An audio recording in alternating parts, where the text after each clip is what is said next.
Tweet करके रमीज राजा के इख्तिदार के खात्मे का ऐलान। नजम सेठी पीसीबी इंतजामी कमेटी के चेयरमैन नामजद। वजीर आजम ने 14 रुकनी मैनेजमेंट कमेटी कायम कर दी। मेंबरान में साबिक कप्तान शाहिद आफरीदी, हारून रशीद और सना मीर भी शामिल हैं। कमेटी में शकील शेख समेत मुतादिद साबिक बीओजी मेंबरान को भी शामिल किया गया है। मजीद जानेंगे बोल न्यूज़ के नुमाइंदे एजाज वसीम से। एजाज बताइएगा, एक कमेटी बना दी गई है, नजम सेठी सरबराह हैं, ट्वीट करके उन्होंने ऐलान भी कर दिया। जी मैं इस वक्त Gaddafi stadium Pakistan cricket board के हेडक्वार्टर में मौजूद हूँ। रमीज राजा अभी तक दफ्तर नहीं पहुंचे हैं, लेकिन दूसरी तरफ नजम सेठी और जो 14 रुकनी कमेटी है वो कुछ देर बाद कजाफी स्टेडियम पहुंचकर पीसीबी के मामलात को संभालने के लिए आ रही है।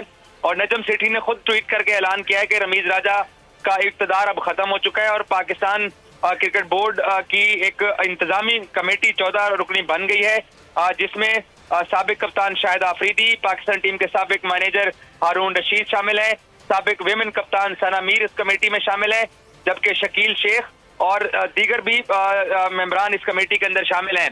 इसके हवाले से अहम चीज यह है कि पाकिस्तान क्रिकेट बोर्ड का जो 2014 का आइन था वो वजीर आजम ने टास्क दिया है नजम सेठी और उनकी कमेटी को कि 2014 के आइन को बहाल किया जाए, क्योंकि 2014 के आइन के अंदर पीसीबी की जो एसोसिएशन थी उनको खत्म कर दिया गया था।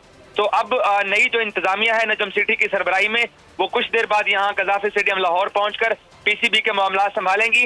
और रमीज राजा जो है, क्योंकि उनको अभी तक डी नोटिफाई नहीं किया गया है, ये अब डिपेंड करता है पाकिस्तान क्रिकेट बोर्ड के गवर्निंग बॉडी के इजलास के ऊपर कि वो रमीज राजा को खत्म करके क्या नजम सेठी को एतमाद का वोट देते हैं। ठीक है, बहुत शुक्रिया एजाज, इस बारे में आपसे मजीद भी जानते रहेंगे। इलेक्शन कमीशन के नामुकम्मल कोरम और